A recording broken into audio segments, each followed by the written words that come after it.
রাজ্যে একটি homeopathic medical college চালু করার প্রক্রিয়া শুরু হয়েছে। ক্ষেত্রে বাইরে থেকে আসছেন বিনিয়োগকারীরা। বৃহস্পতিবার বিশ্ব হোমিওপ্যাথিক দিবস উদযাপন উপলক্ষে আয়োজিত অনুষ্ঠানের এই কথা জানিয়েছেন মুখ্যমন্ত্রী ডাক্তার মানিক সাহা।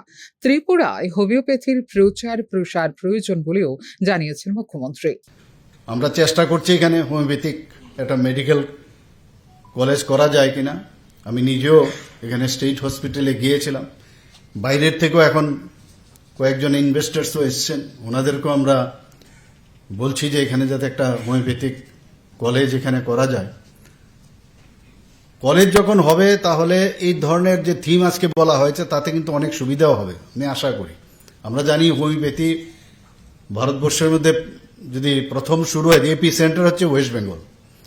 ওয়েস্ট বেঙ্গল থেকে ধীরে ধীরে সমস্ত ভারতবর্ষের অন্যান্য জায়গায়ও কিন্তু তার প্রচার প্রসার এবং যে ট্রিটমেন্ট সেটা কিন্তু ছড়িয়ে পড়েছে।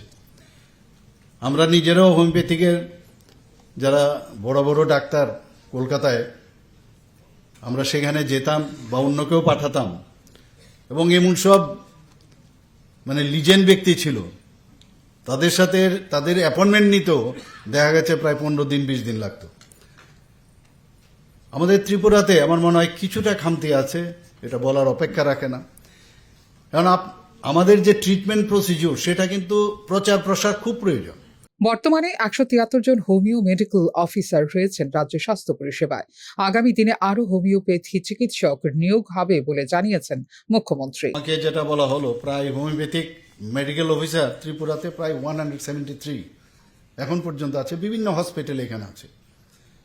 এবং এখানে HFW-তে 12 জন, NHM-এ 75, RBS-কে 62 এবং ন্যাশনাল আয়ুষ মিশনে 24। আমি এটাও জানি যে আয়ুষ্মান হোমিওপ্যাথিক যে ফার্মেসিস্ট তাদেরও প্রচুর ত্রিপুরাতে বিভিন্ন হসপিটালে দেওয়া হয়েছে।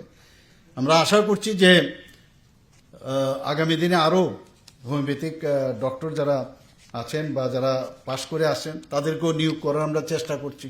আমরা শুধু চেষ্টা না, আমরা সেটা আগামী দিন করব। 10 April doctor Christian Friedrich Samuel হ্যানিম্যানের জন্মদিন। তিনি ছিলেন একজন জার্মান চিকিৎসক, হোমিওপ্যাথির পথপ্রদর্শক হিসেবেও পরিচিত তিনি। এই কারণে তাদের অবদানের কথা মাথায় রেখে প্রতি বছর 10 এপ্রিল পালিত হয় বিশ্ব হোমিওপ্যাথি দিবস। অধ্যয়ন, শিক্ষাদান এবং গবেষণার মূল থিম নিয়ে উদযাপন হয় এই বছরের বিশ্ব হোমিওপ্যাথি দিবস। রাজ্যে হোমিওপ্যাথির মতো বিকল্প চিকিৎসা পরিষেবার প্রচার প্রসারে সাবরুমে নির্মাণ করা হবে আরও একটি সুসংহত আয়ুষ হাসপাতাল, জানিয়েছেন মুখ্যমন্ত্রী ডাক্তার মানিক সাহা। গত 2024-25 অর্থ বছরের তুলনায় চলতি 2025-26 অর্থ বছরের স্বাস্থ্য বাজেটে 12.89% অর্থ বরাদ্দ বৃদ্ধি করেছে রাজ্য সরকার।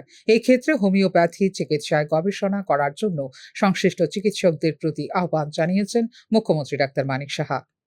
ফিউরো রিপোর্ট, নিউজ নাও।